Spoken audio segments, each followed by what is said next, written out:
Good morning, everyone, and welcome to Live at the Waterhole on this wonderful Wednesday morning. So we're starting today off at Safari Hook in Namibia. My name is Johan Herbst. I'm the owner of this voice. I'll be your presenter for today. So just a quick reminder that this is a live and interactive experience. So we love to hear from you. So send your comments or questions through our various social media platforms. The details will be displayed on the screen below.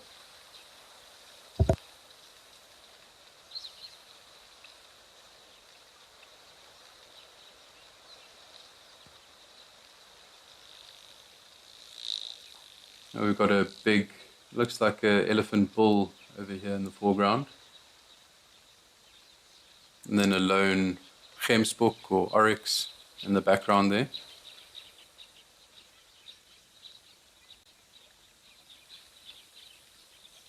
It looks like a very warm day there in Safari Hook. I was looking at the weather earlier and it looks like 35 degrees, a high of 35 degrees Celsius. And as you can see, it's nice and sunny over there.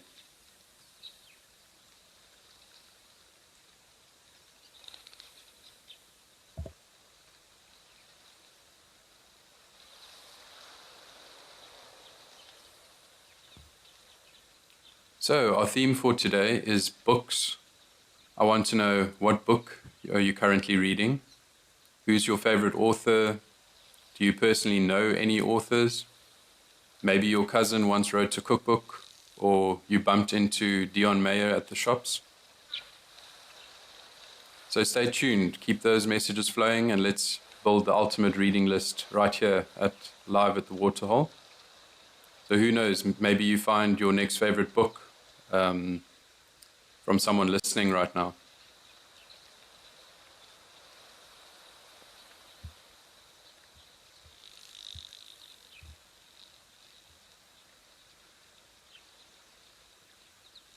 So Penelope Kenyon says, "Hello Johan, great to be at Live at the Waterhole again." It's great to have you here with us, Penelope. As always, it's a pleasure.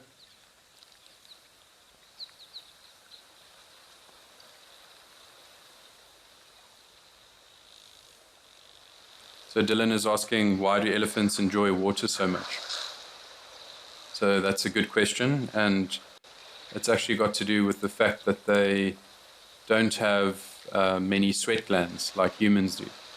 So they aren't able to regulate their body temperature as easily through sweating. So they do have a couple of sweat glands, but beneath their toes, so they're not very helpful in regulating their massive bodies. So they have to spend a bit of time in the water and layering their skins with mud. So this helps to cool them off. And they also have very thin skin on their ears, and so that helps them dissipate the heat, because they have many blood vessels, blood capillaries in their ears, which is close to the skin. And so they, on very hot days, you'll see they're constantly flapping their ears. And this also acts to cool them off.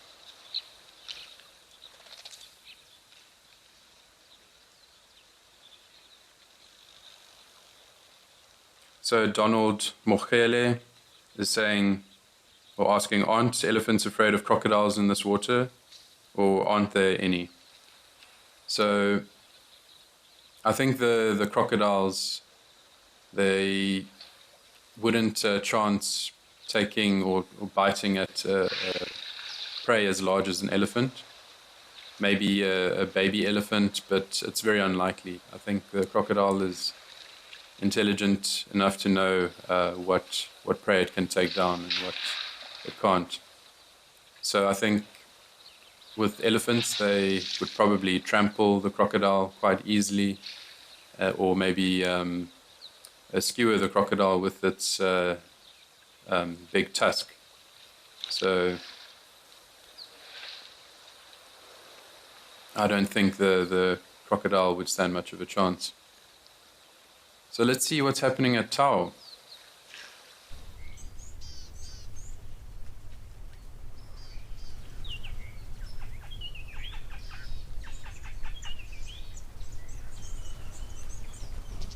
Okay, so now we're at the Tau waterhole on Madikwe Game Reserve in the Northwest Province. We've got a couple of wildebeest in shot over here, and a couple of birds on the fringe of the waterhole which I can't identify just yet. It looks like maybe some Egyptian geese. It looks like a lovely day there in Madikwe.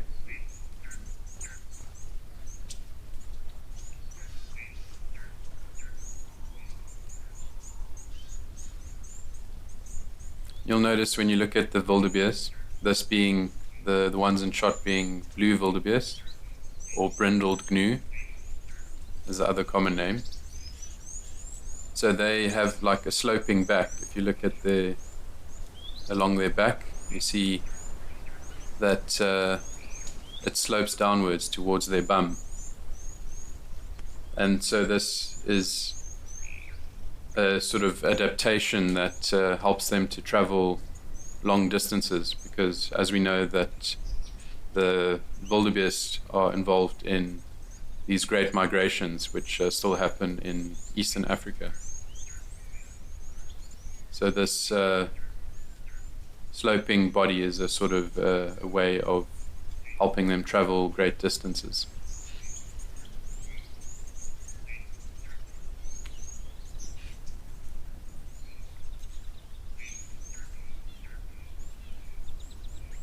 Okay, let's see what's happening at Elephant Pan. Perhaps we see a couple of ellies.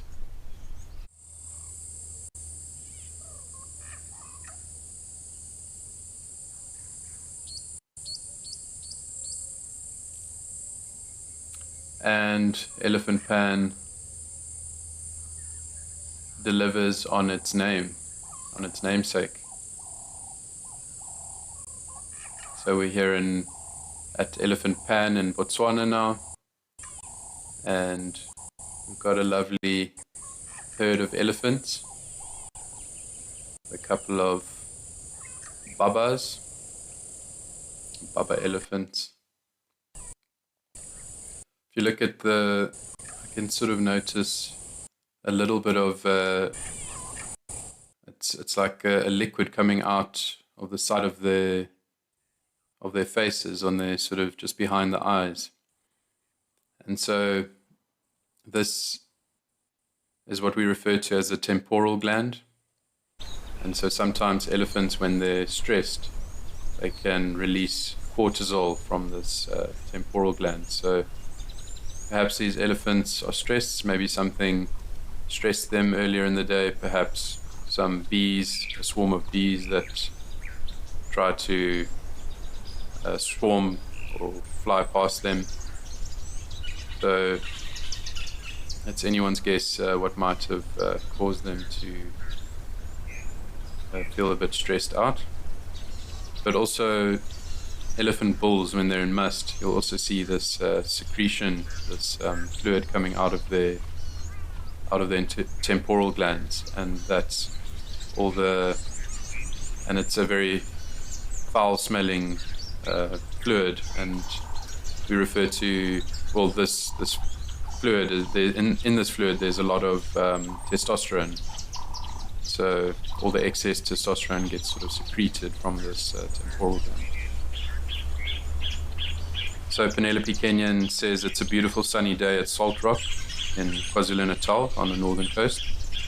So it's also a very beautiful day here in the Western Cape, close to Cape Town where I live. So, but I believe in other parts of the country it's a bit cloudy in the northern interior.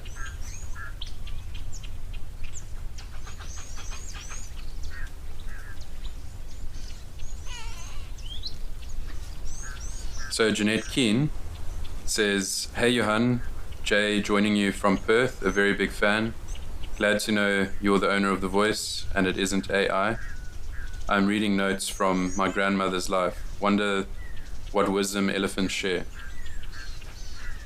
So thank you very much, Jeanette. That's my sister actually that commented. So thanks for tuning in, sis, all the way from Perth. It's really nice to have you here today, and I'm glad you're reading Omar's notes. So yeah, great to hear that you're tuning in.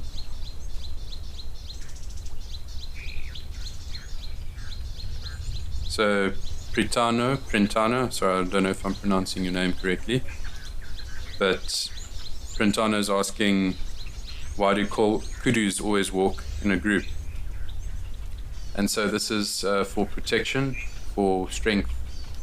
So when animals travel in herds or in groups, it is a form of strength in numbers. So there's more eyes looking out for danger, looking out for any predators.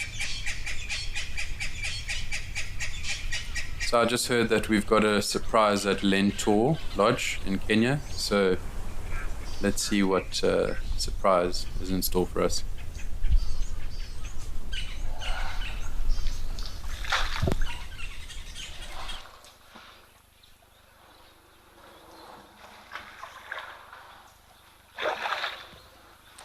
Wow, okay, we've got some very large elephants that have joined us today. Incredibly large. Look at those massive ears. Wow, that is a big bull to the left.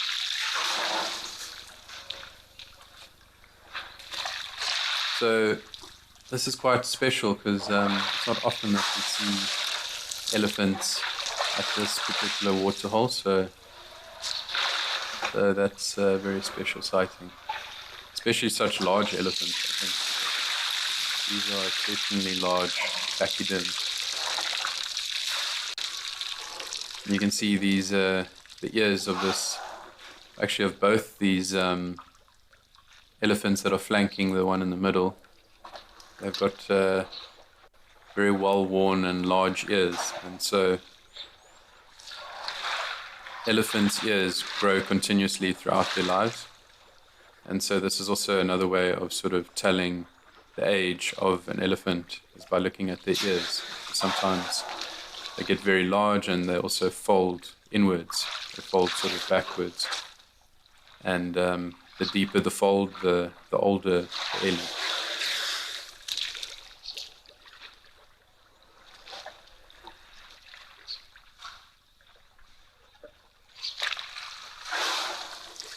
So Bridget says that she's currently reading The Fault in Our Stars.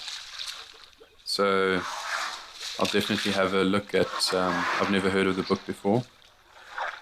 Or maybe perhaps I have. It does actually kind of vaguely ring a bell, but I'll definitely have a look and add that to my reading list.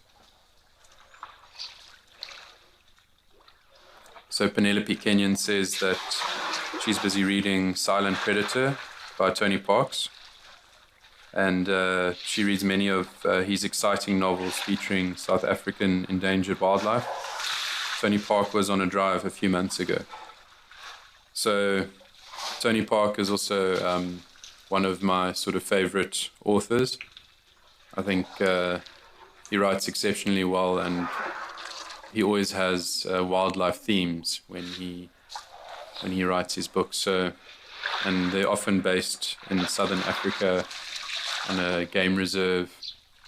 The one I read was called Zambezi, and it's one of those books that you struggle to put down. It's just written so well. So yeah, Tony Parks is a very, very excellent writer.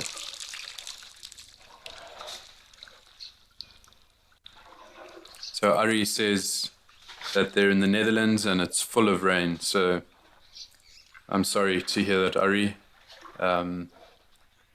Hopefully you get a patch of good weather sometime soon.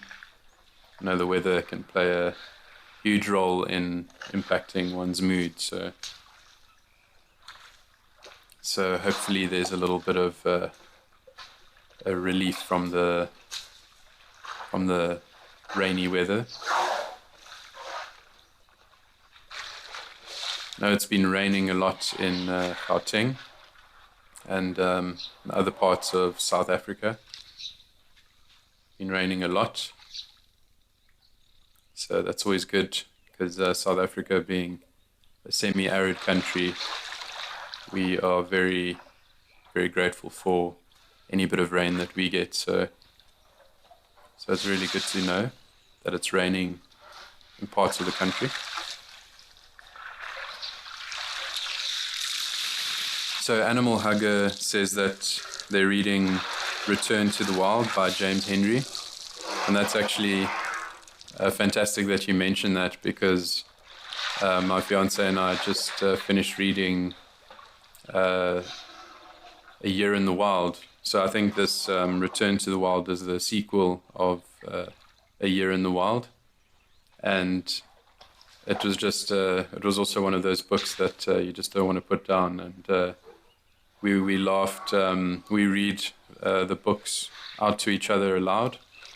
And it's our way of sort of winding down. Instead of watching a Netflix or some other movie or something, we try to sharpen our reading, our literacy skills, and our oracy skills. So yeah, James Henry is an exceptional writer as well, and I'm very fortunate to call him a colleague at Wild Earth. So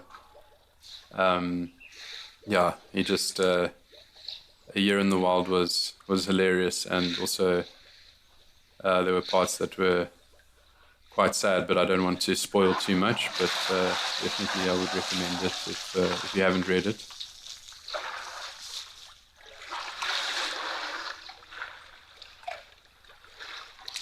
So Penelope Kenyon says, haven't seen the Ellies here before. Yay. So it is a very special sighting indeed. I'm just so impressed with the size of them. They're just huge. Maybe it's just the angle of the camera, but they just look very, very large. And you can tell, like I mentioned, by the ears that they're quite old, quite mature.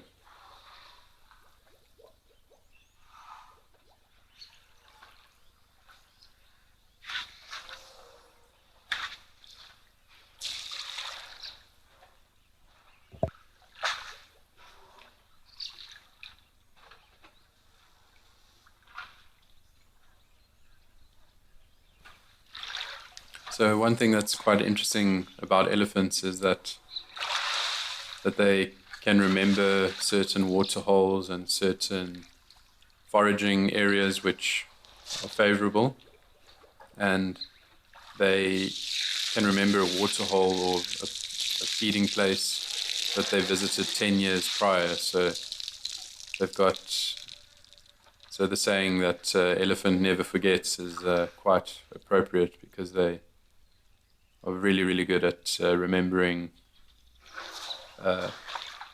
things that we would typically forget. They're very good at remembering.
The bush, full of beauty, wonder, and absolute chaos.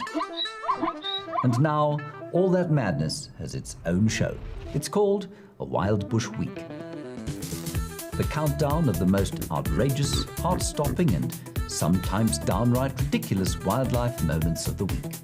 Lions throwing their weight around. Hyenas gate-crashing the buffet. Leopards doing, well, leopardy things.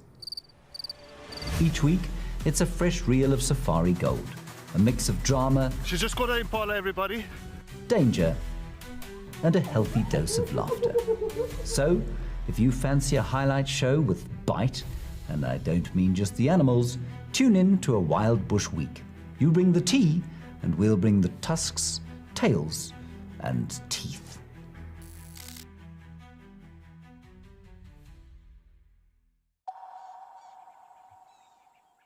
But it is something that I'm very proud of, and I would definitely maybe at some point like to follow in his footsteps and write a book. I don't know exactly on what just yet, but I think it's incredibly impressive when someone is able to write and publish a book.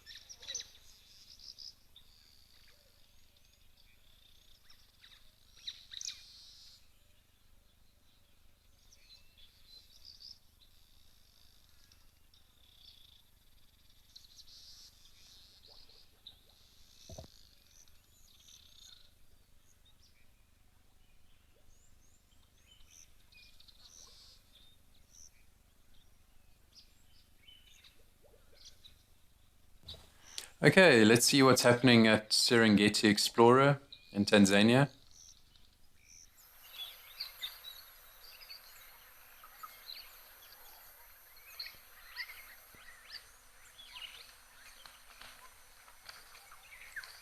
Oh, it looks like we have some zebra coming to visit the waterhole today over here. Yesterday was one of the first times I actually have seen this particular waterhole. In the other shows that I've covered, we haven't visited the Serengeti Explorer very much.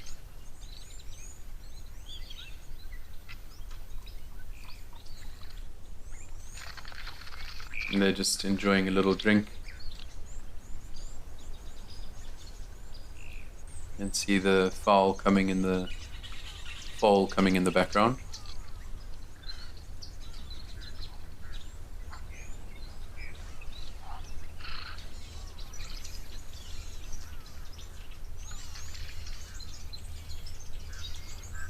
They were busy wagging their tails, get rid of all the nasty flies and midges.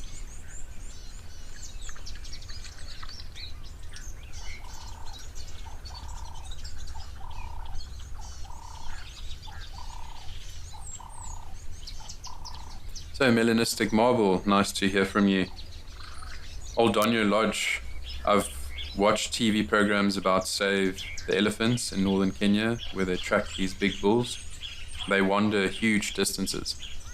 So thanks for your comment, Melanistic Marble.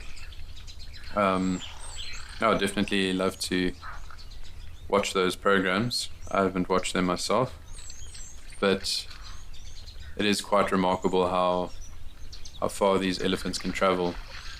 I know the elephants there in Namibia, the elephants that are better suited to these desert conditions, they have adapted to have much longer legs to travel further distances, because the distances between the water holes is much greater than in some of these parks which we see on these cameras.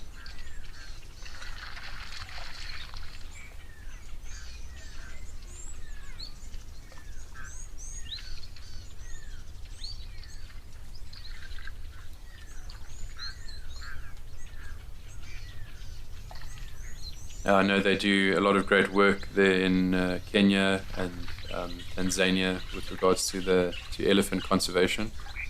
Unfortunately, elephant poaching, or poaching for ivory, is a big thing there in East Africa.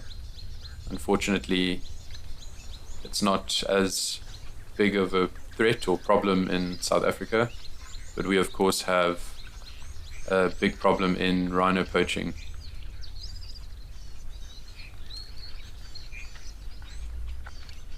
In fact, we have a big problem in terms of elephant numbers. The Kruger National Park has a number which is much greater than the number which the park is able to sustain.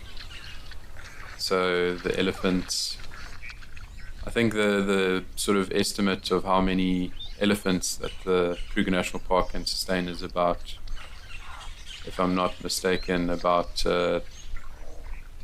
10,000 odd, and it's more than double that at the moment. And so they're able to sort of estimate how many elephants that they can sustain on the reserve by using all sorts of methods to calculate how much grazing there is and how many trees there are. So they've got these fancy formulas which can indicate to reserve managers how much food is available for all the animals, because obviously the food has to be split amongst all the different species.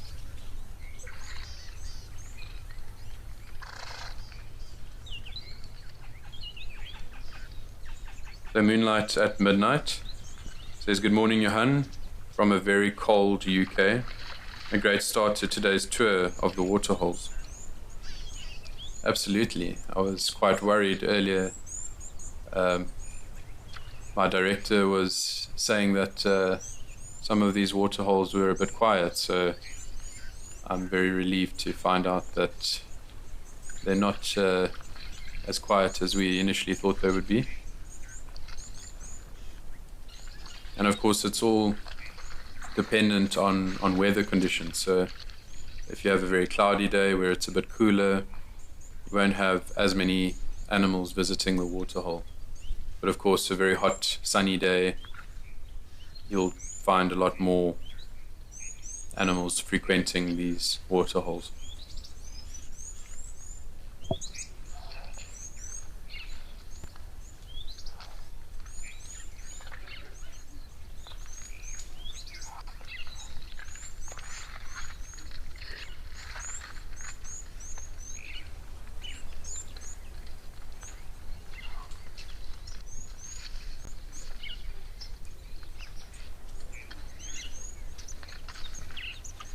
So I believe we have some birds to view at Tembo Plains, so let's go and check that out and leave these zebra to drink some water in peace.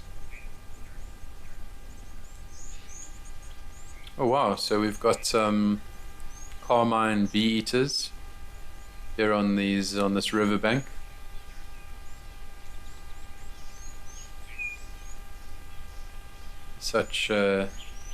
They have such vibrant colors, these beautiful carmine bee-eaters. The bee-eaters always have these very beautiful feathers that are part of their sort of display to the males. Have very bright colors in order to attract females. But it would definitely be a bit of a disadvantage in terms of camouflage. They're not very well camouflaged. But as you can see, these carmine bee-eaters, they live in these large groups, and that again is a strategy to prevent predation. So you have many eyes which are looking out for danger.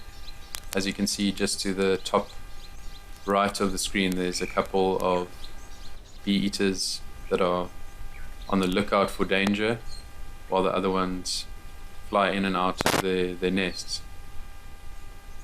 So perhaps the females are busy catching some insects and giving it to the fledglings, the babies.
So David is asking, what are they doing? Are they nesting? So yes, the carmine bee-eaters, they love to have their nests on these riverbanks, on the sort of these vertical riverbanks. So the soil is relatively soft and it's quite difficult for predators to reach. So they get preyed on by snakes and by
Okay, sorry, we're experiencing a couple of audio issues, but let's see what's happening at Lentor in Kenya.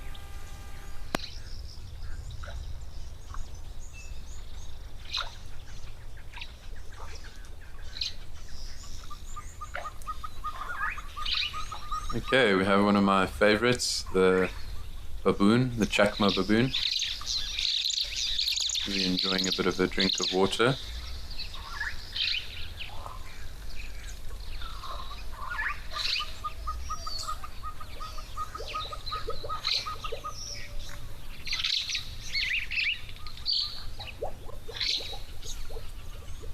Always very animated in their movements, the baboons. And I really enjoy watching baboons. It's always, they're quite, they can be quite unpredictable sometimes, and they can surprise you.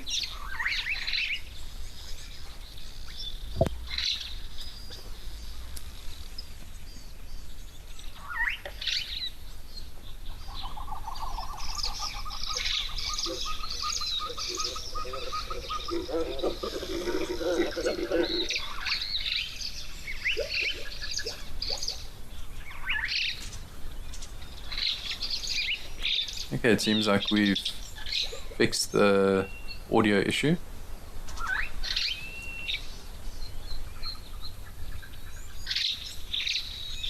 Yeah, these baboons always look like they're up to no good. Always looking out to see if anyone is going to catch them in the act, catch them doing something naughty.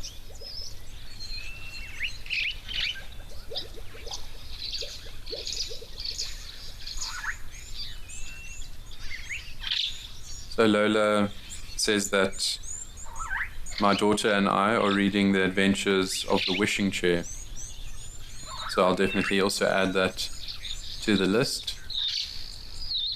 It sounds like a very lovely fictional book, or maybe you can share a bit more about the book to us.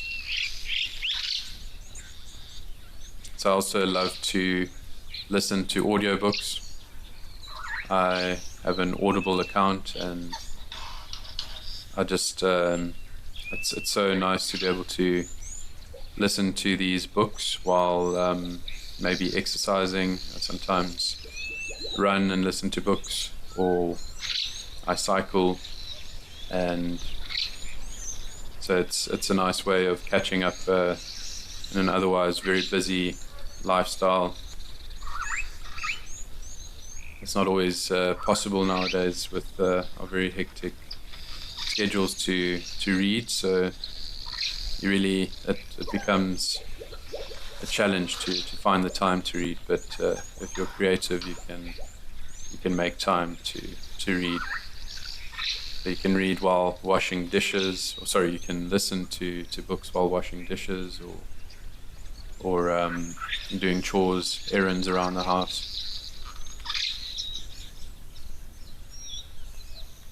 I recently listened to the audiobook Called by the Wild by Conrad de Rosner, and I actually heard about the book. I was walking past a bookshop one day in a shopping mall, and I saw there was the title caught my eye, and then what caught my eye even more was the fact that I know the author. I saw the name and I was like, that's odd. I know that guy. So let's head to Mantis Founders Lodge in Quebec, or close to Quebec.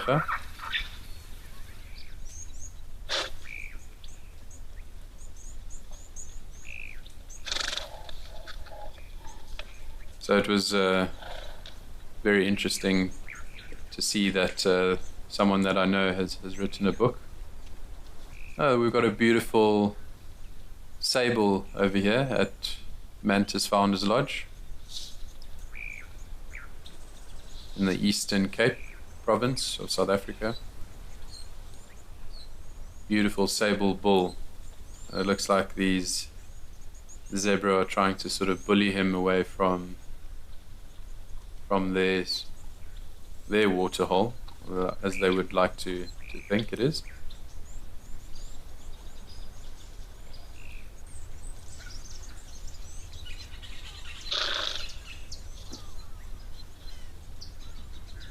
I can't really tell whether this sable is lying down or whether he's standing up,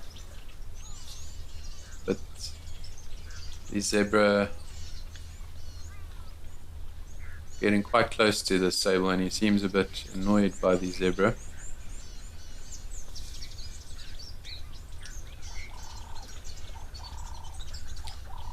Okay, so it does actually look like there's a big pachyderm in the background, and I've been told that there are a couple of rhino around, but just struggling to get a nice shot of them. Oh, there we go. You can just see its nuchal hump sticking out there. So that's that hump along the back that you find with white rhino. Oh, there we go. There we go. There's a beautiful shot of the white rhino.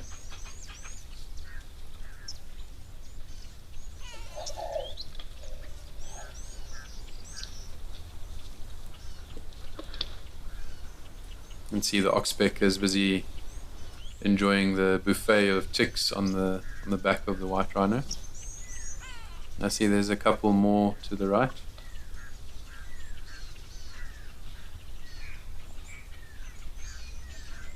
So typically you'll find that the males are solitary, especially the more mature bulls, but they will accompany a female when she's in heat.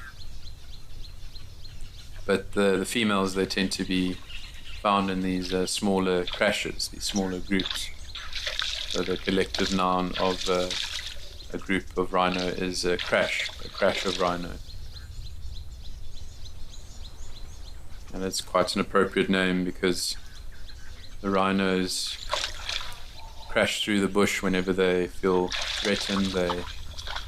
They basically like bulldoze over the trees to escape danger, or to charge whatever is endangering them.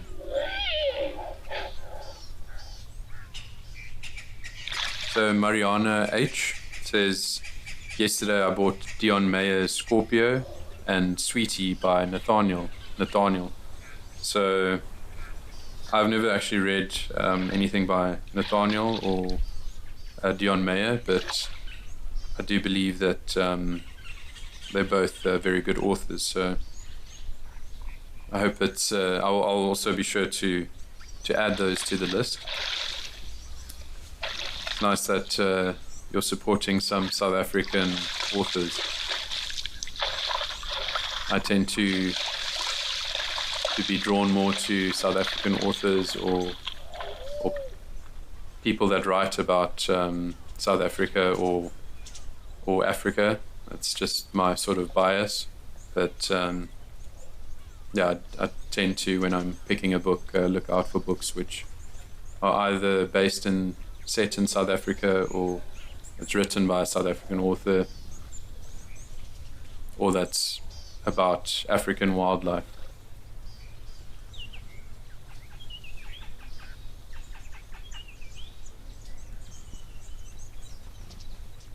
So I have an interesting question here from Lassie, saying that it seems that the elephants living further north are much larger. Have I found that as well? So I've never been to the reserves further north, like in Botswana or in East Africa, but it does seem to be a thing that the elephants there are much larger than over here in South Africa. So I'm not entirely sure exactly why that is, but maybe it could be due to the fact that until quite recently the elephants were in many parts of southern Africa, they were hunted for trophies. So maybe that's a reason why the larger bulls maybe get taken out from the gene pool, and then you don't have as many large bulls. So that could be one reason why. Isn't this sable just absolutely majestic? I think they're one of the most beautiful antelope. They're also quite endangered in the wild, at least. Many farmers, many people breed sable antelope because they are worth quite a lot of money.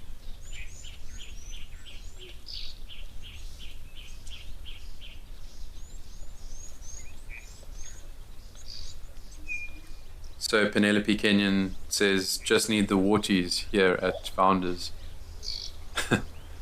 It's always a pleasure to see the warthogs going about their business. They're also very entertaining to watch.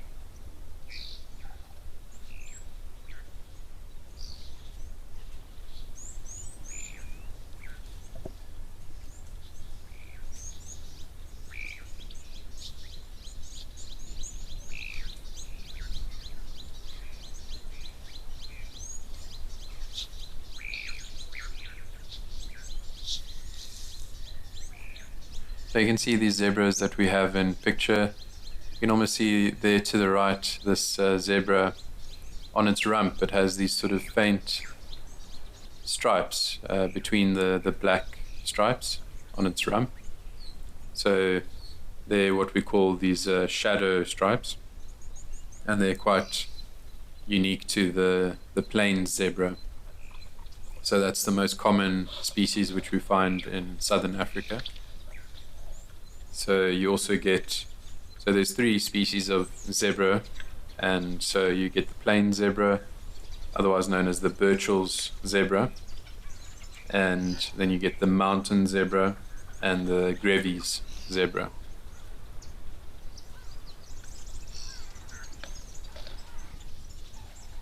So the plain zebra also has the stripes which go along their bellies, where the Grevy's and the mountain zebra don't have stripes along their bellies. So that's one way to tell the difference between the 3 species, or at least to correctly identify a plain zebra.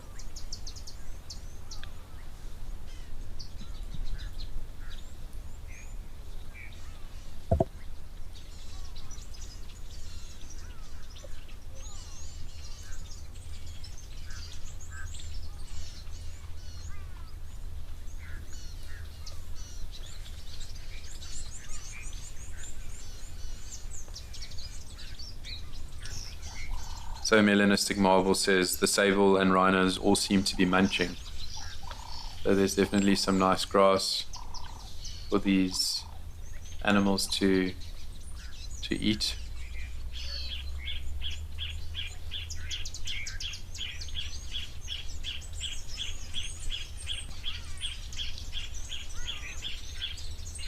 And so what all these three species have in common is that they're all grazers. So the white rhino and the zebra and the sable, they all eat grass. And so in many protected areas, the sable has to compete with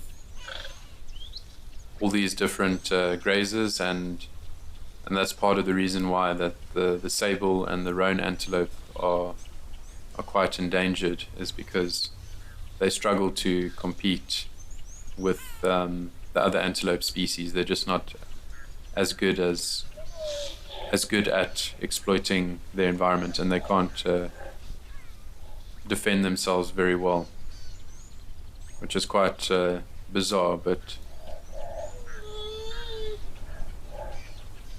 the sable and the roan antelope, they are quite selective grazers, so they're after particular grasses. And when there are many waterholes on a game reserve, so many artificial waterholes, this tends to change the dynamic of the grasses or the composition. So you get more grasses which favor the other antelope species, or the rhinos or zebra, because the rhinos and zebra, they are not as selective at what grasses they eat. They're bulk grazers, so which basically just means they just eat whichever grass. So the sable, they only eat particular grasses, so they're quite fussy eaters, the sable.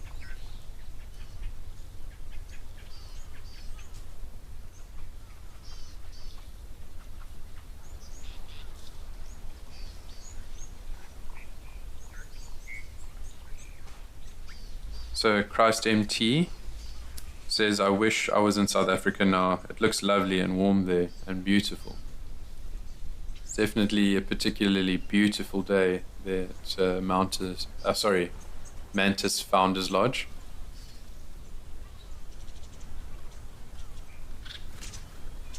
So Kibega, I don't know if I'm pronouncing it correctly. I'm probably not, but it used to be known as Port Elizabeth, but the city is known as the Windy City. So it looks actually like quite a still day today. So, and this Mantis Founders Lodge, of course, is found about an hour away from Kibega.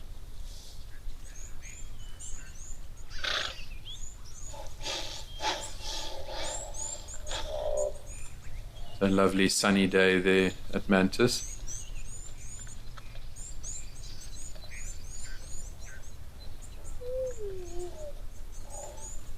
So it's also quite a humid day there. It's 57% humidity, but it's as you can see, it's mostly sunny, and it's a high of 23 degrees Celsius. So a lovely day there, just a bit humid.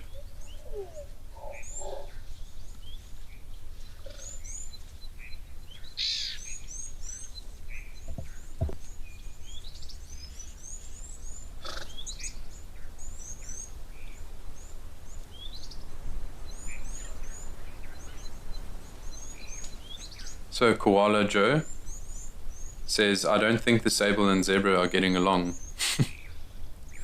Yeah, it wouldn't seem so. The sable looks like, when it comes to the hierarchy, that he's sort of the lowest in the hierarchy. I just find those horns super impressive, the way they curve like that, and they can get incredibly long, those horns of the sable.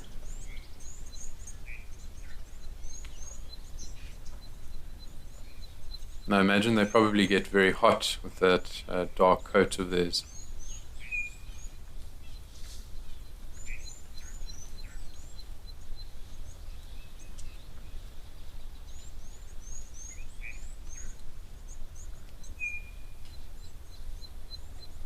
See, they almost, you use your imagination, you can imagine that these sable are like jesters or jokers, the way they looks like their face has been painted like the Joker.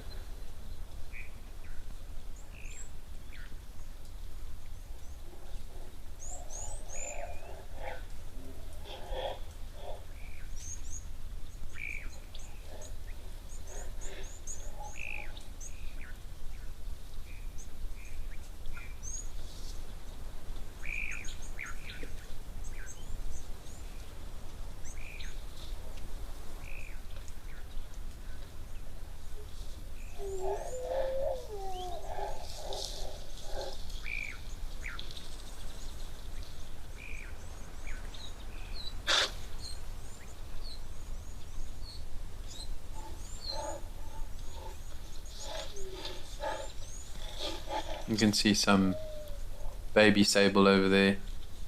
Aren't they just the cutest?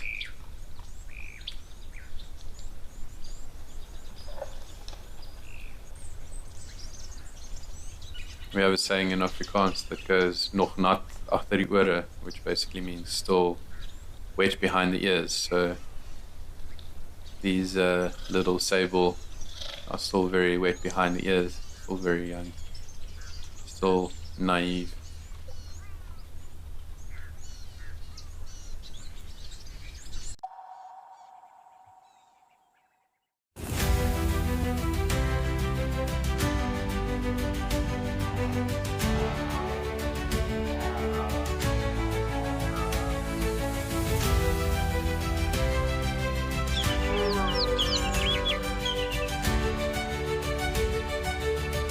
This is an unbelievable afternoon.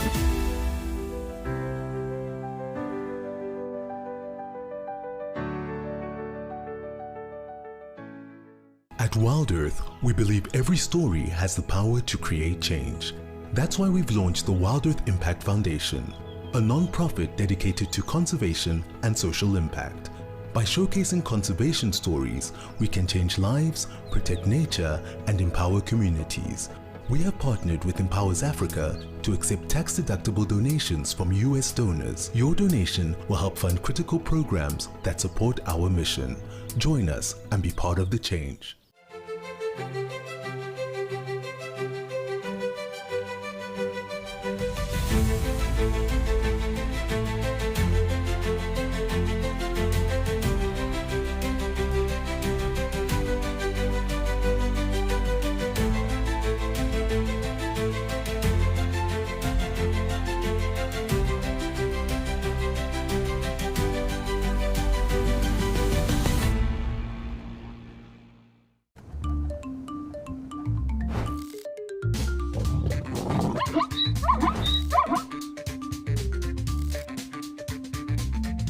Morning, everybody. Thank you so much for joining us.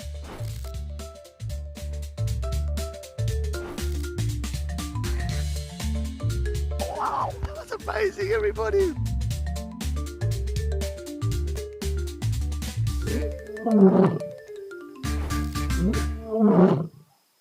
Out here, every wild moment counts, and as a Wild Earth explorer, you will not miss out. Watch the Wild Earth channel ad-free 24/7, and you can even rewind if you have missed out on something. Enjoy the behind-the-scenes video clips as well as fireside chat, or get the early offers on our travel experiences. It's the best way to stay connected and be part of the Wild Earth family.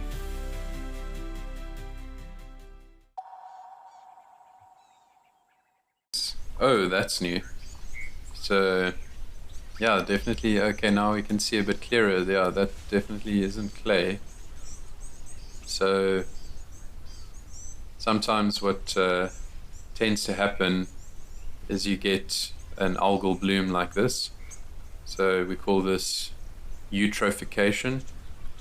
So there's sometimes this what we call cyanobacteria, which requires a lot of nutrients, which can be found in fertilizers of farms, and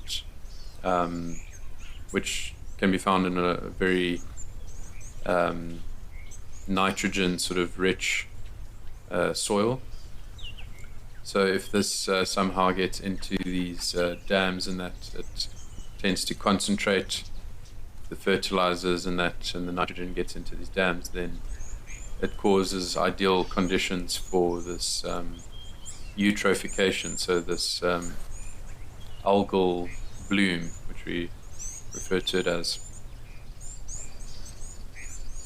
So Jasmine is asking, could animals drink this? And yes, they could. They could drink the water, but probably they'll avoid getting that bacteria, ingesting that cyanobacteria or the algae.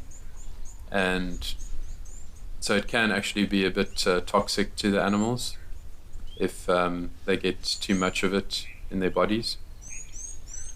And also, in some places, they end up drawing all the oxygen out of the water, and then there's very little left for the fish and the terrapins and other creatures to survive. So if it gets out of control, then it would cause the death of many creatures.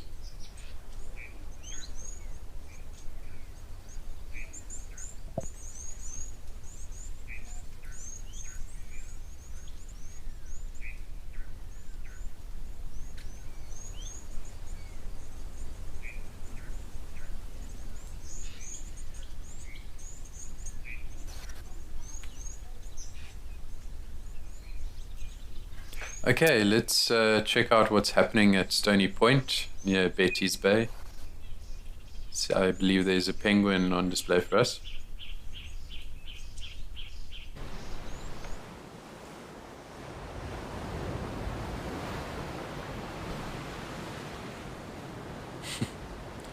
Isn't that just lovely? An African penguin, otherwise known as the jackass penguin. Looks like this penguin is getting a bit cold,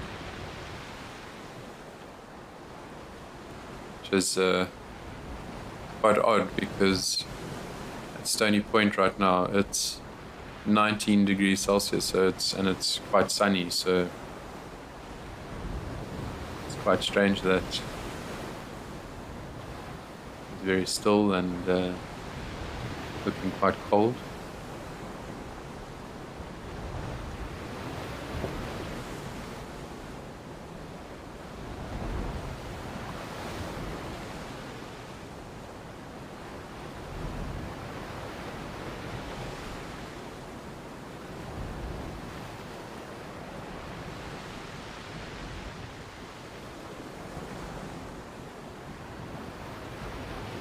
So if you've ever visited Cape Town, perhaps you've been to Boulders Beach to visit the penguins there.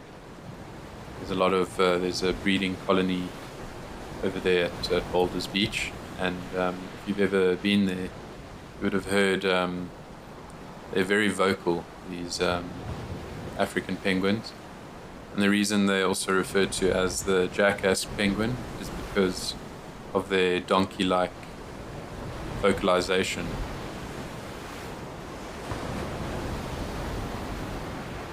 So they can be very loud.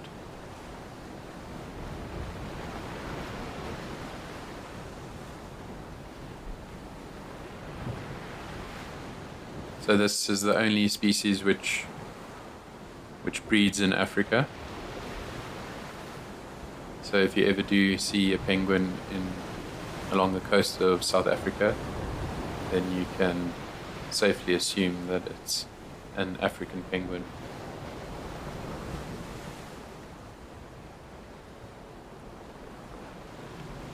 So they love the cold, nutrient-rich waters of the Benguela or along the Benguela current.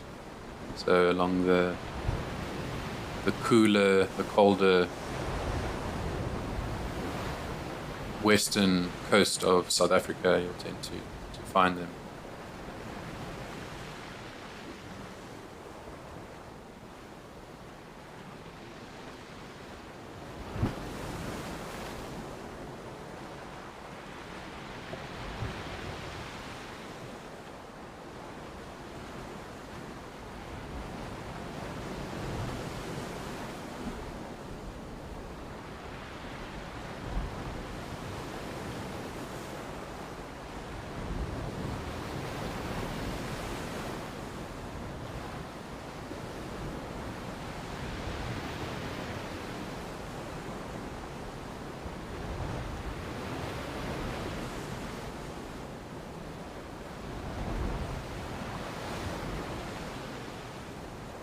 So in South Africa, the penguins are limited to only a few areas, Stony Point being one of them, because it's not very overpopulated with humans there near Betty's Bay, but it is a booming or fast-growing town, and Boulders Beach, there is a lot of people that live around there, but so there's 3 areas which breeding sites which African penguins frequent here in South Africa, and that's Boulders Beach, Stony Point, and Dussin Island.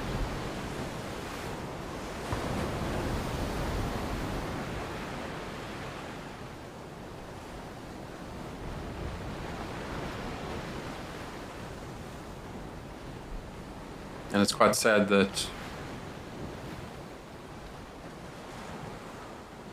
almost 90% of the population of these African penguins have declined over the past 100 years. And this is due to overfishing, loss of habitat, and climate change. So there's many different factors which are going against the survival of the species, but there are many efforts to conserve these beautiful, unique creatures.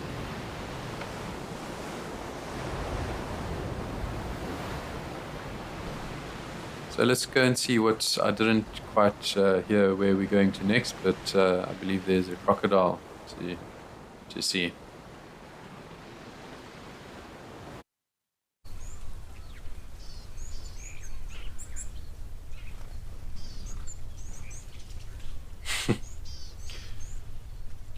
That's quite a vicious looking crocodile, Nile crocodile, in Tembo Plains in Zimbabwe. A part of the Sapi Private Reserve in Mana Pools.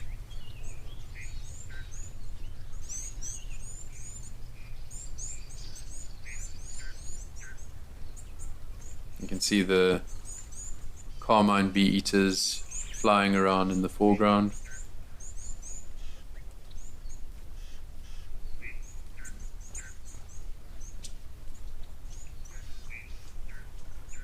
He just looks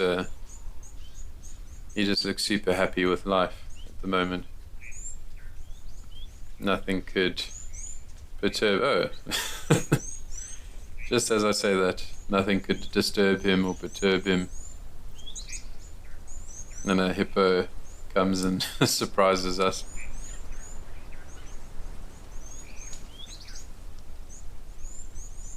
So hippos and crocodiles are able to live together in the same waterways and waterholes, but the crocodiles make sure to not venture too close to the hippos, especially when they have babies, because the hippo could easily break the back of a crocodile with their large mouths and their very sharp canine teeth, or we refer to them as tusks.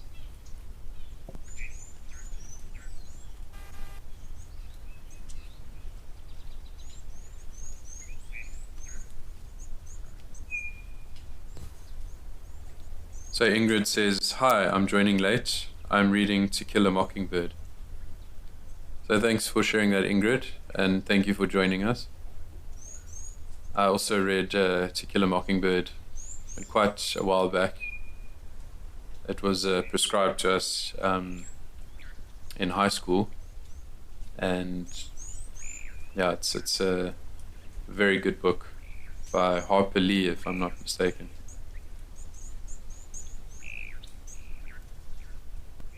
Definitely a very good read. Could highly recommend it to anyone.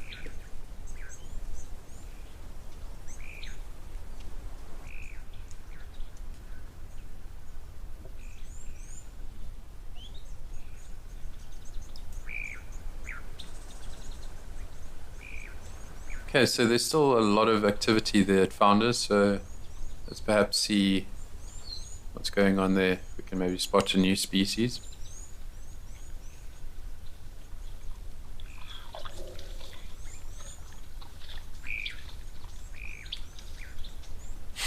Wow. Okay, so now we've got our warties. Not sure who it was that was wanting to see the... Oh, it was Penelope Kenyon that was saying that she would like to see the warthogs. So there we go, Penelope. Your warties as requested. He's getting right in there, right in that mud. Just enjoying a little scratch. They tend to get a lot of ticks because they live in burrows, and the burrows quite often attract lots of different ectoparasites or external parasites like ticks and fleas, and they can burrow into the cracks of their skin and cause quite an uncomfortable itch.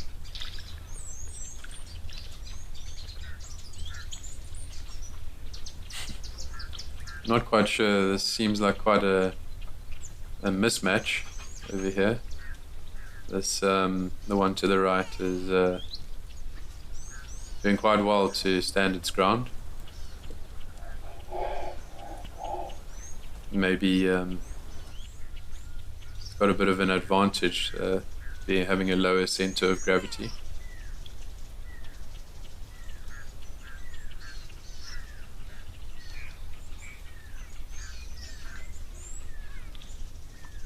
So the warthog is part of the ugly five, but I actually think they're beautiful. They're also incredibly intelligent. As they say, beauty is in the eye of the beholder.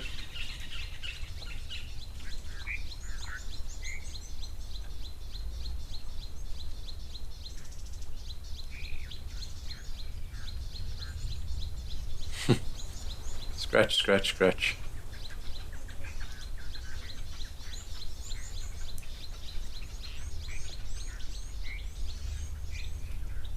It's got quite a... He's rocking quite a cool punk look with these wiry mohawk, this warthog.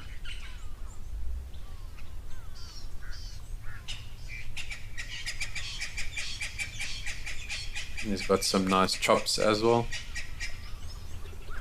Bit of a side beard going on. And so these younger warthog, they tend to have these white hairs that protrude from the side of their faces, and it's believed that this is supposed to mimic the tusks of the more mature warthog, and so it's believed that it's supposed to make them a bit more intimidating to predators.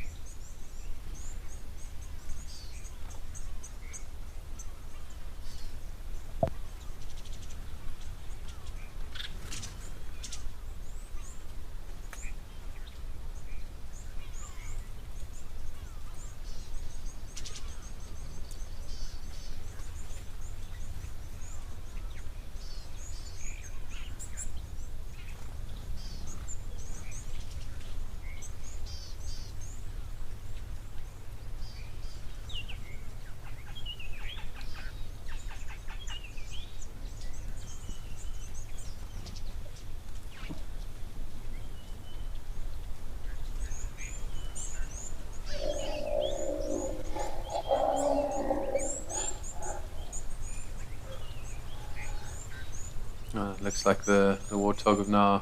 Oh, look at that. That rhino is unhappy about something. Maybe he got a bit annoyed with the warthog playing around.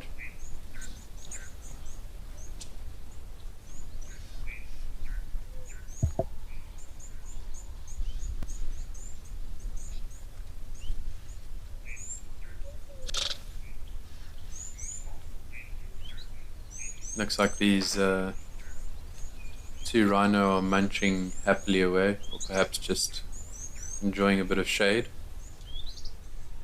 So much like the elephants, they need to wallow regularly and they need to be near water so that they can cool themselves off. So they also have very thick skins, can be between 2 to 5 centimeters thick. And so they also don't have many sweat glands like us humans, so they need to roll about in the mud to cool themselves off.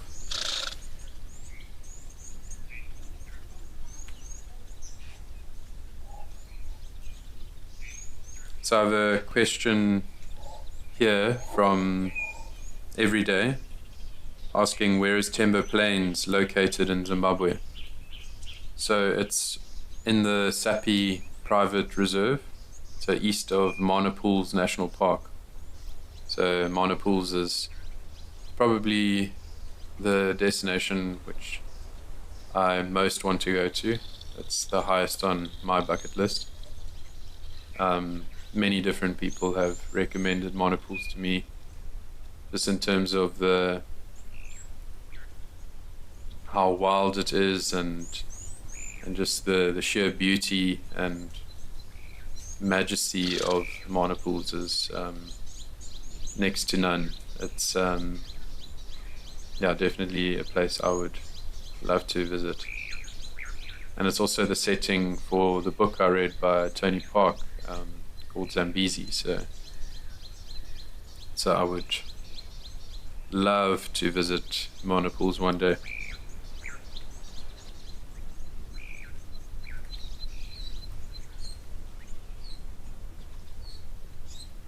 So Tong says, To Kill a Mockingbird is amazing. I read it in literature back in high school. That and The Crucible. I enjoyed those books. So I wonder if we were in high school around the same time, because I also read the Crucible. So it was really good reads, both of those. So Rowan is asking, how many kilograms do rhinos eat per day? So it's all dependent on the size of the rhino, but they can eat anything between 40 to 60 kilograms of vegetation in a day. So much less than the elephant, but still quite a substantial amount. Basically the size of a human, like in one day.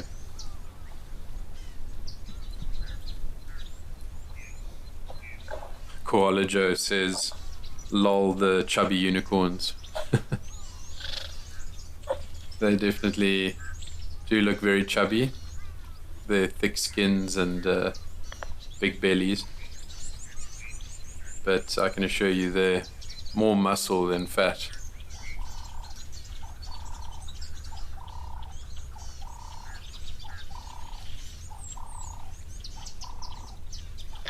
Okay, let's head over to Serengeti Explorer in Tanzania, where I believe there's a big reptile of some sort.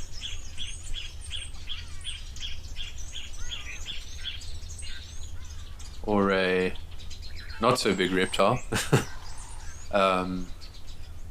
It looks like an agama of some sort. Some other rock agama. I'm not sure exactly what type it is, but it looks like it's hanging around waiting for a butterfly to perhaps fly past. Busy hunting at the moment.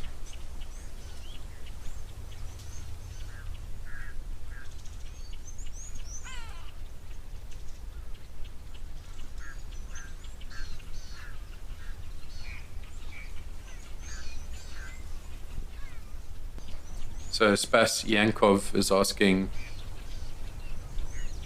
which part of the ugly five do I think should be part of the unique five?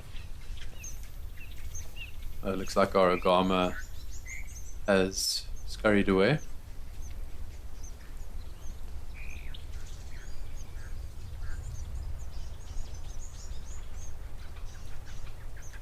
So to answer your question, Spas, I think that the vultures are part of the ugly five, and I think they're probably the most I would say they're the most endangered, so they should be part of a list for the unique five. And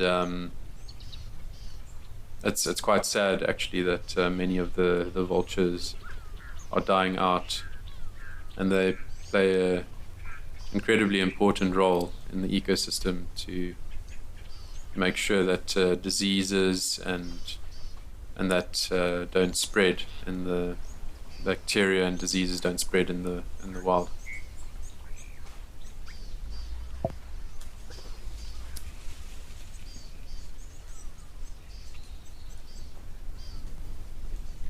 Okay, let's see what's happening at Elephant Pan.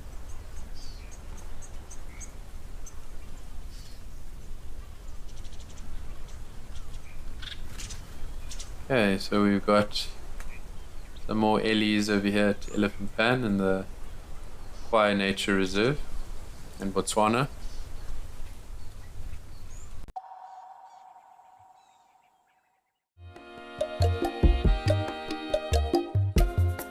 My name is Amy, and today we're going to be doing things a little bit differently.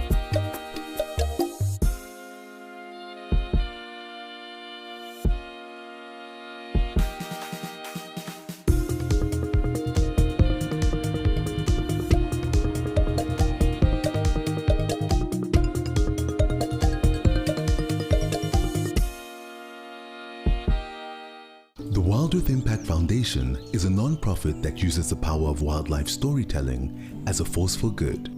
We create sustainable development projects that showcase conservation stories, empower people, and inspire environmental action. As a registered South African PBO, you can make a tax-deductible donation to the Wild Earth Impact Foundation. To find out more, visit our website.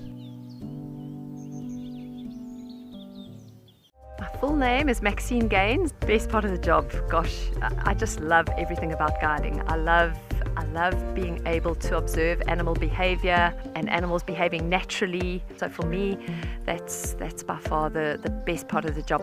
And so what we do here at Wild Earth is develop those connections with the people that are viewing, and maybe just light a little spark that says, you know what, I want to be involved in protecting this ecosystem.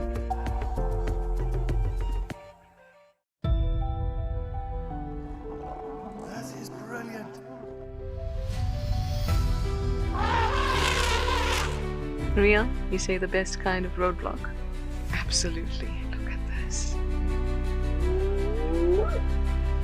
Hello, girls.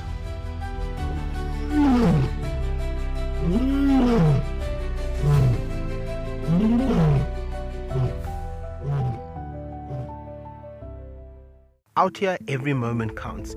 As a Wild Earth explorer, you won't miss a thing. Watch the Wild Earth channel ad-free 24/7 and rewind if you want to catch something again. Enjoy behind the scenes videos, fireside chats, and early access to travel offers. It's the best way to stay connected and be part of the Wild Earth family.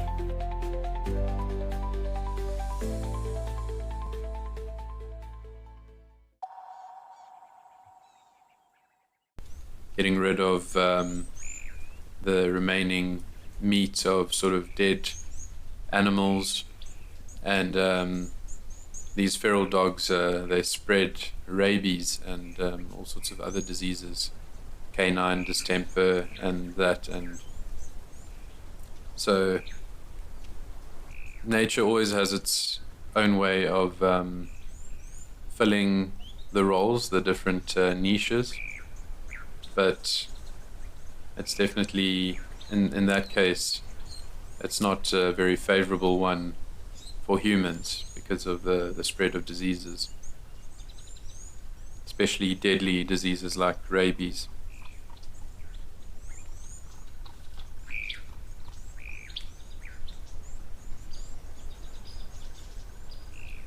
So unfortunately, many of the vultures are also being killed with these indiscriminate poisonings. So on some hunting farms and that, they put out poison for predators like jackals and caracal and that. So these breeding farms, they don't like the predators to be about, so then they'll put out meat and lace it with a two-step, which is a type of poison, which I think is used as a sort of a herbicide. And that unfortunately kills the jackal or whatever, but then it also kills whatever then feasts off of the carcass of the jackal, let's say, for example. And so when a vulture visits the carcass, then it also gets the poison in its body, and so many of these vultures are dying from these poisonings.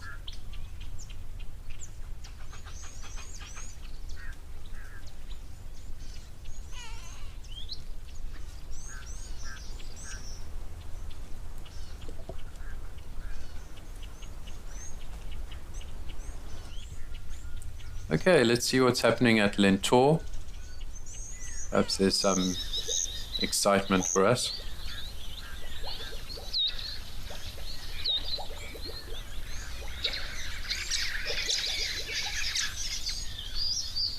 Okay, it looks like we've got some finches over here, some fire finches.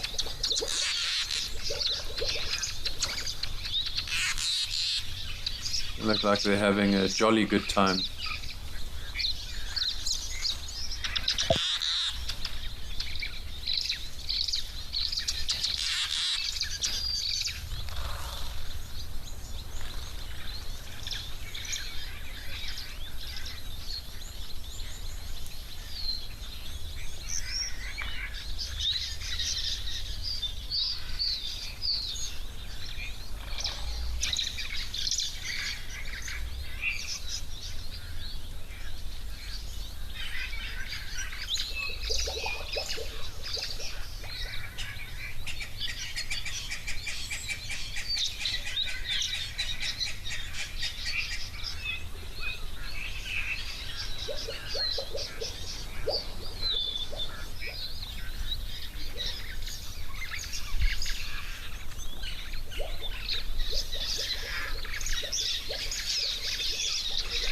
Now, what do we have over there?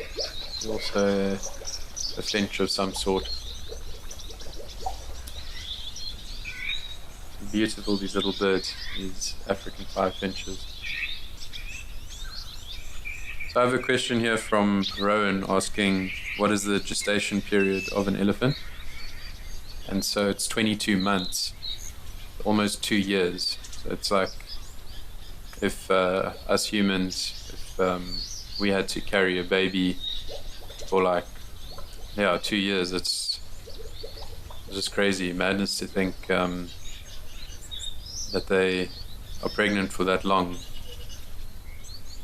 And it's also, one can see why they're so protective over their babies.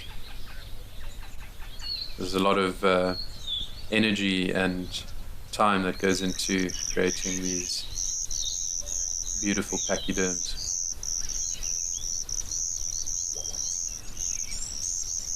It looks like we have a beautiful grey heron in the picture here.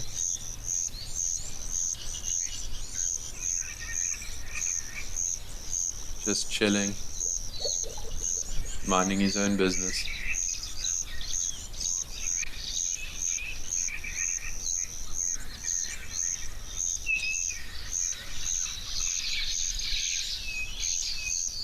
So I have another question here from Animal Lover asking, what books do I enjoy reading?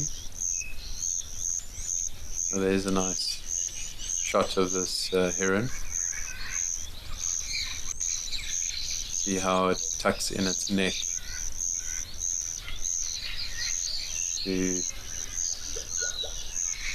keep itself warm. It doesn't need to, if it extends its neck out, then the heat will be more dissipated, so maybe it's just trying to keep itself warm.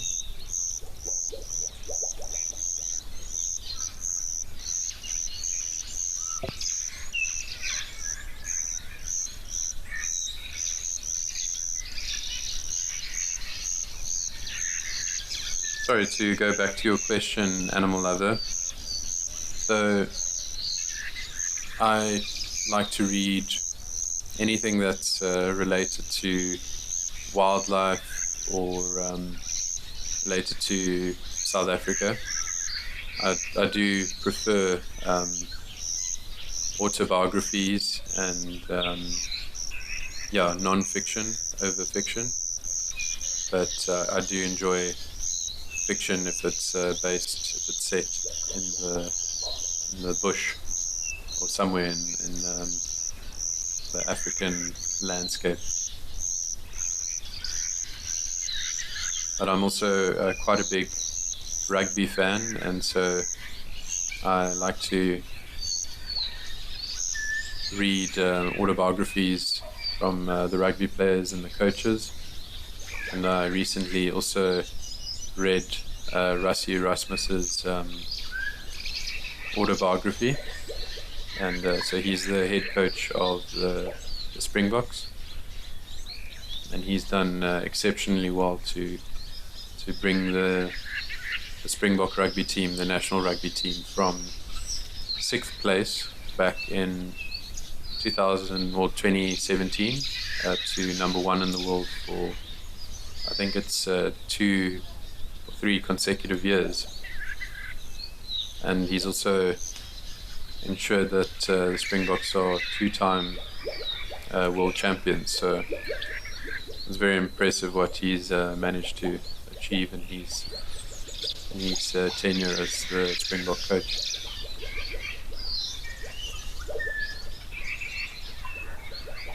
So I'd like to hear some more about what books you're reading, who's your favorite author, and which authors have you met.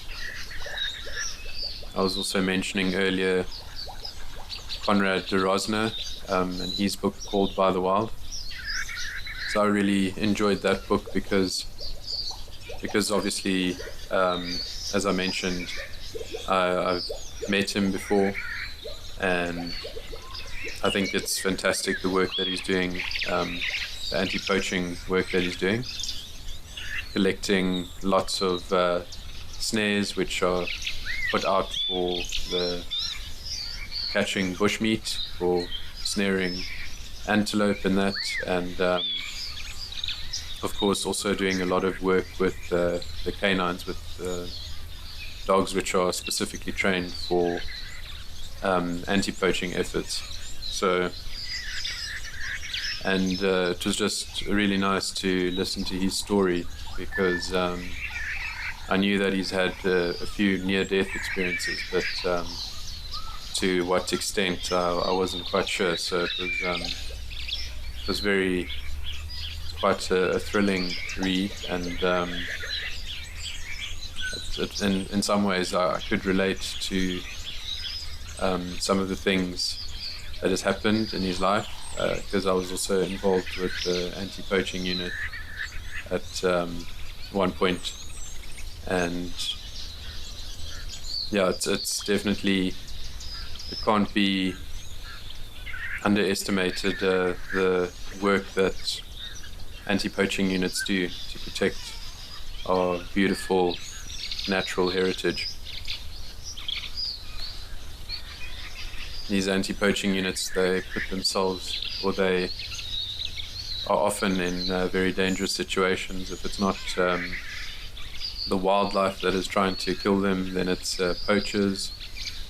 So it's incredible the adversity that they face, and yet they still do the work with a smile, and they're just too happy to be a part of the success story in protecting our natural heritage.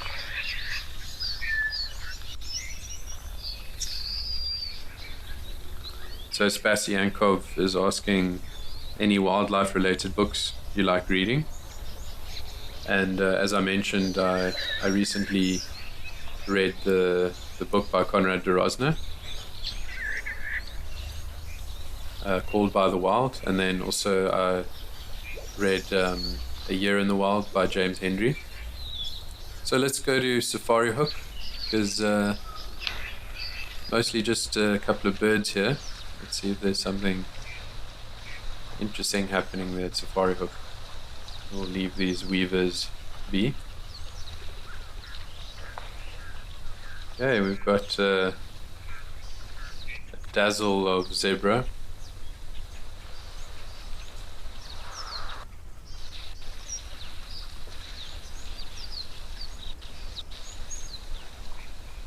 Some more plain zebra. As I mentioned, they're one of the three distinct species that we find, along with the mountain and the Grevy's zebra.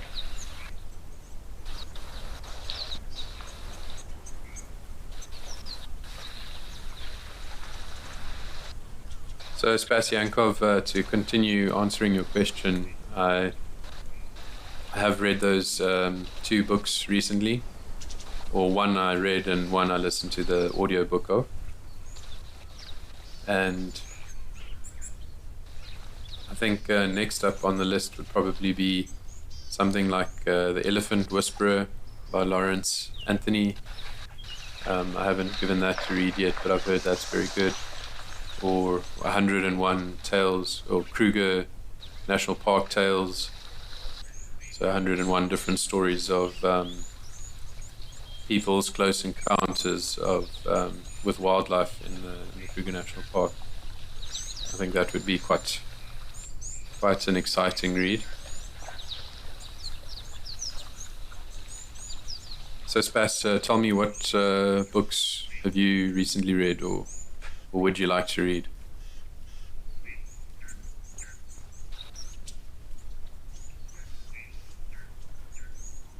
And I'm sure some of you have met an author at some point in your lives. I'd be super interested to find out.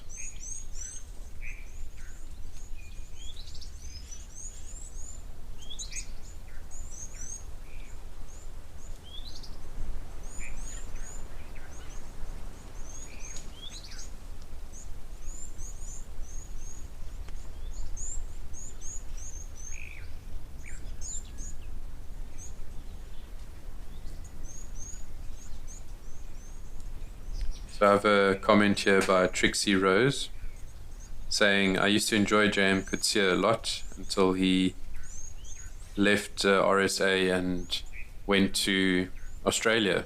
So I've read only one book by him, Disgrace, which was an exceptionally good book. If you ever have the opportunity to read it. It's unfortunate that he left South Africa, but I'm sure he had a good reason for it.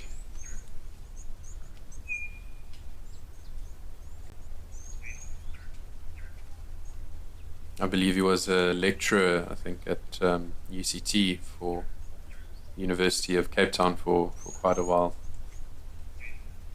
Maybe he got a better offer at a university or somewhere in Australia.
So Penelope Kenyon has suggested that I read Evan Etzebeth's new book, Unlocked, and that's definitely right up there in my soon to read list.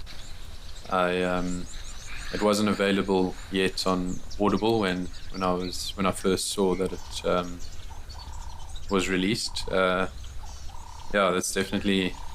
I'm sure there's some very interesting stories that he has to tell.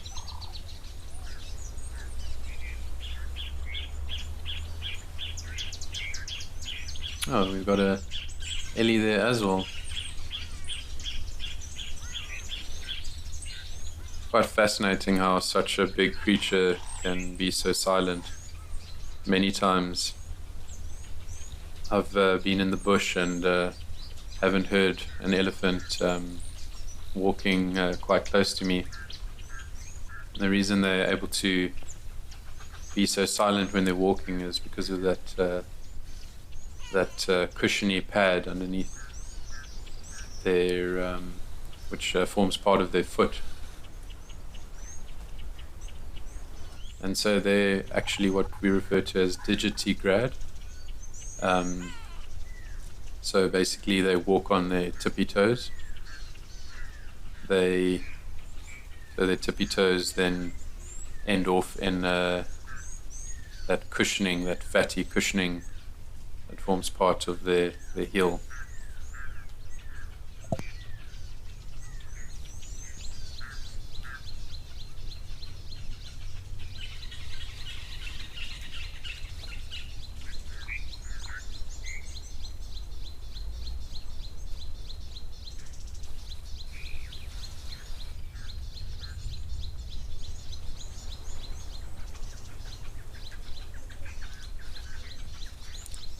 Okay, so Lady Macbeth says, I've worked with Sue Townsend and J.K. Galbraith.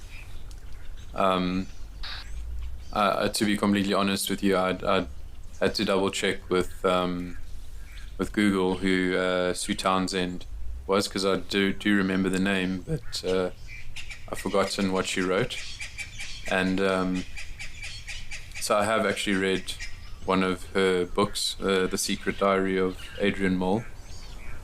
And so that was something that I read in high school, which is a very entertaining read. And well, I think that's really, really cool that that you've worked with him.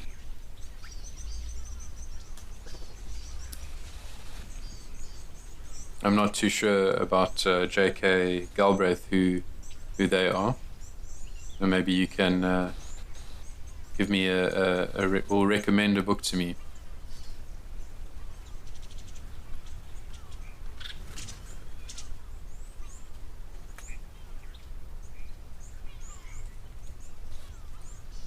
So Robert is asking, do crocodiles after catching a bird also regurgitate the feathers rather like snakes do? And so crocodiles have a very powerful stomach acid, which is very acidic, and so it's able to digest most hairs and feathers and that, and even hooves and that. So it's not really necessary that they regurgitate the feathers. So snakes also have very powerful stomach acids, but it would seem it's not quite as powerful that they can digest the feathers. But perhaps with crocodiles, some of the feathers pass out in their feces.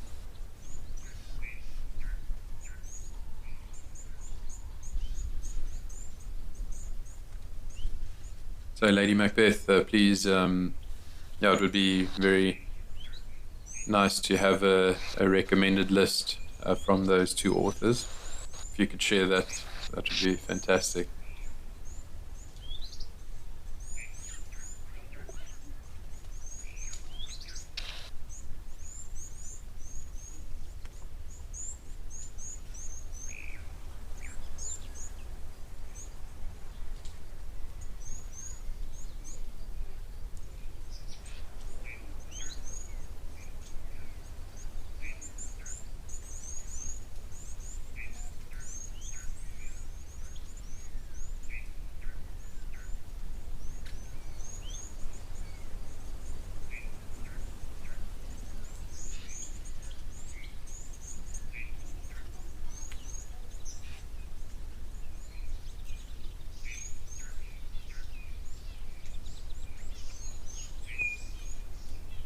It looks like we have a black stork over here in picture.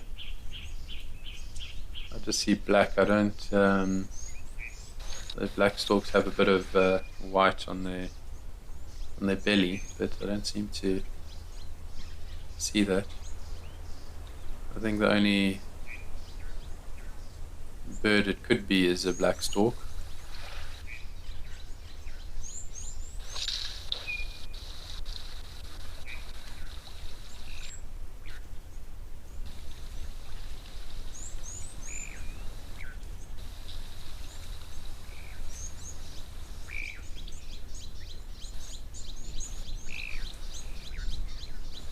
Looks like this Ellie has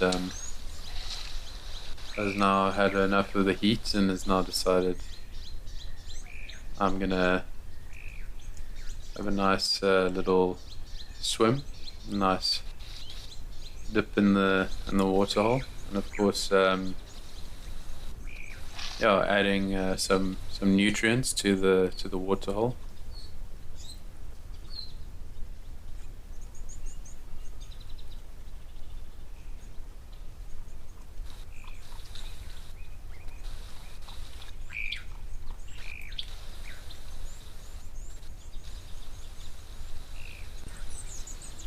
So Lady Macbeth has now responded. Thank you very much, Lady Macbeth. Lady Macbeth says he was a world-renowned economist and John Kennedy's ambassador to India. I recommend The Age of Uncertainty. I have a credit in that. So that's J.K. Galbraith. So that's very cool. I'm very excited to read that now, The Age of Uncertainty. And she also says that Sue Townsend has written a number of Adrian Mole books following the diary. So I just love to read all these books. It's just finding the time, and although I do my best to try and get as many books in as possible, it's just I wish I could read faster, or that there was just more time, but got so many books on my bookshelf that I want to read, and I always walk past the bookshelf longingly at these books, and it's just something quite special about reading. They say that regular reading actually improves empathy. So basically, books make us better humans. The more you read, the nicer you are at a braai or a barbecue.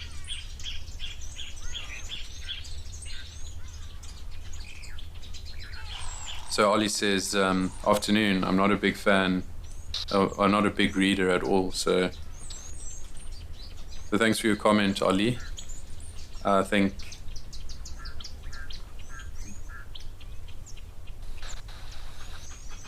okay, sorry, I hear that we're going to Moela.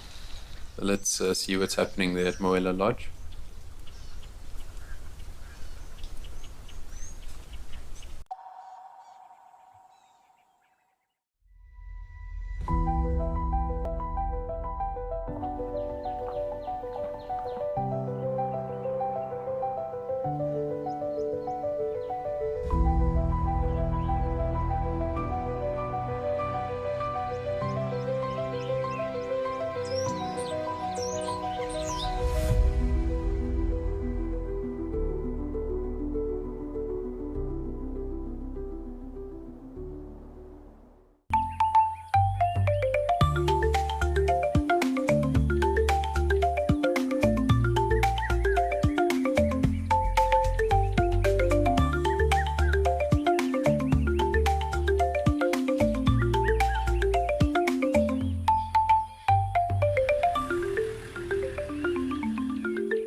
Do you want to know why impala are the most common antelope we find here in the Kruger National Park?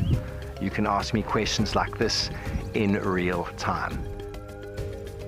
Our safaris are live and interactive here in the heart of Africa.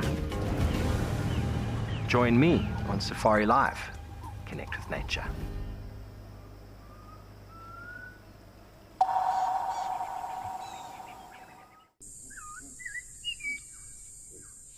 There's some ellies that we're approaching now. The light on her as well is absolutely gorgeous. So we are going to enjoy the rest of this sunset. Wow, this is absolutely crazy.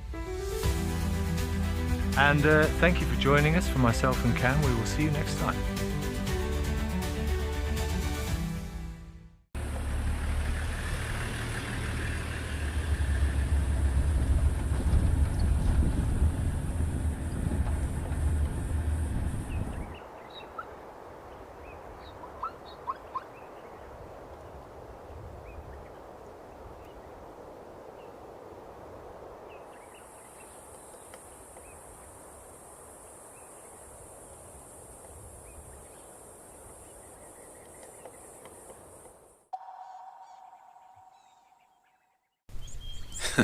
So Penelope Kenyon says, thank you, Johan, for a novel waterhole show. Off to the library for some more books.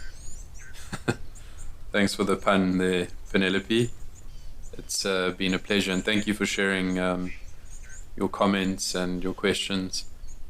It's always such a pleasure to hear from you, because of course the show wouldn't be what it is without you, the viewers. So thank you very much.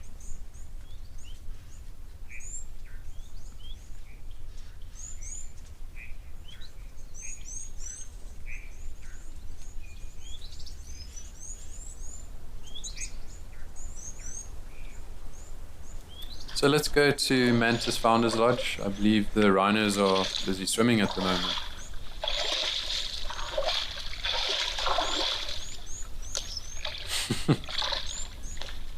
Oh, look at that. Life just doesn't get any better than this. So.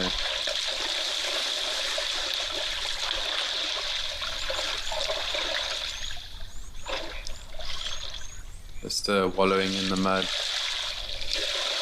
Having a nice dip on a sunny day in Africa. Checking out the wildlife. You can almost taste his enjoyment in wallowing in the mud.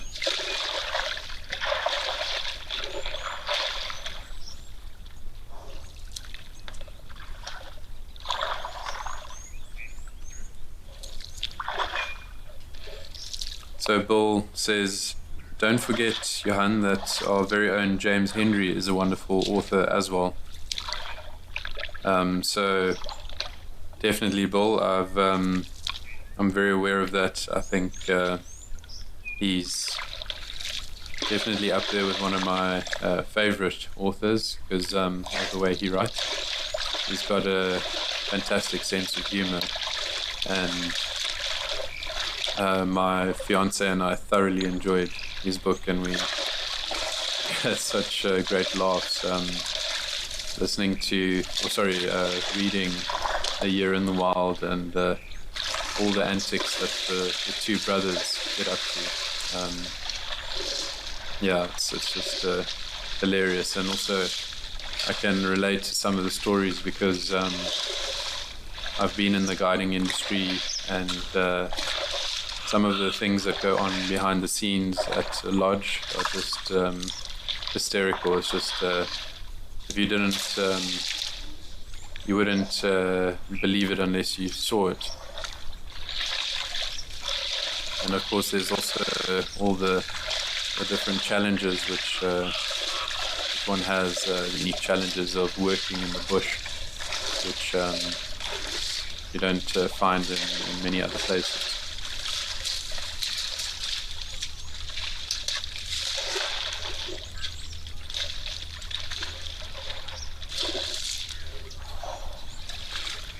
So Tong says, another book I enjoyed, of course, back in high school was Takadini by Ben J. Hansen.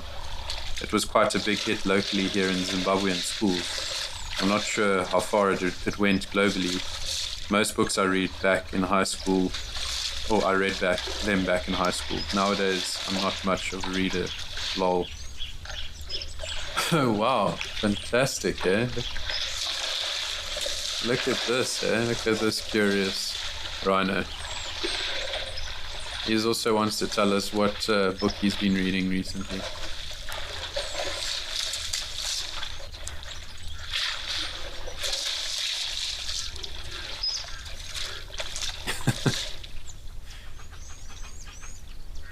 Oh, you're getting a real good look at this rhino over here.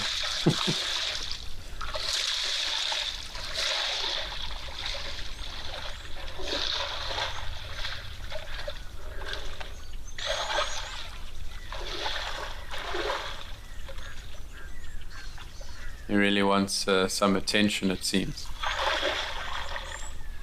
Rubbing his horn up against something. Maybe there's a rock in front here.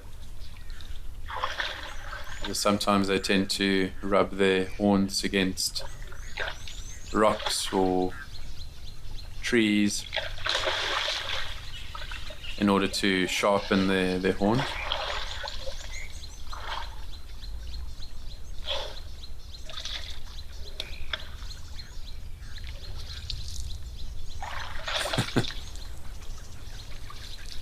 Oh, this is very special.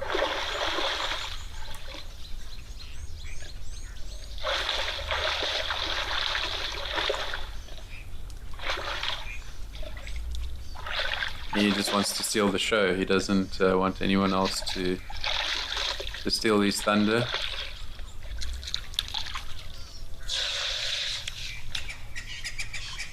Like the rest of them are boring. Look at me.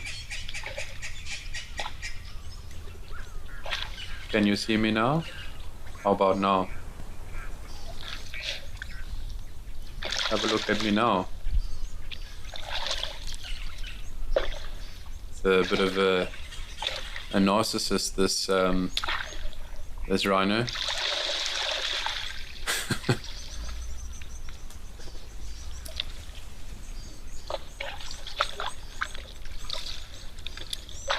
So Spastiankov was asking, what is my favorite Tony Park book? And I've only read one of his books, to be honest, Zambezi. So I'm very keen. I gifted one of his books to a friend, and they said it was very good. So, and Tony Park was recommended to me by another friend. So I'm keen to read a couple of more of his books.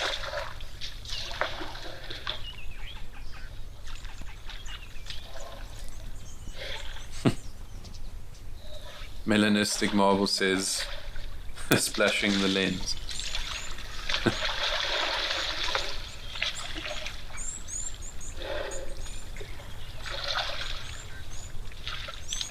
So Lady Macbeth also says, I'm just about to finish the new William Boyd, Gabriel's Moon. He often sets his books in Africa. So thank you for that. I've got quite an extensive list of books to read now, which I'm very excited about. I'm very happy that I chose this theme for today. They also say that reading is one of the most intimate acts that you can do.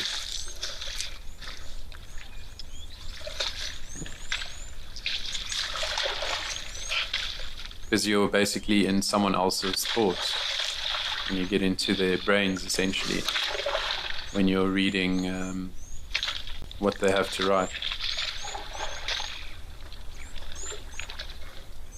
This is actually such a privilege to see. This is definitely the best way to end the show.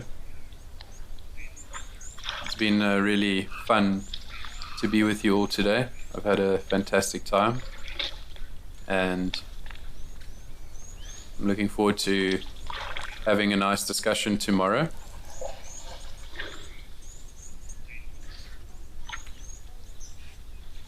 I think for now we let this narcissist be.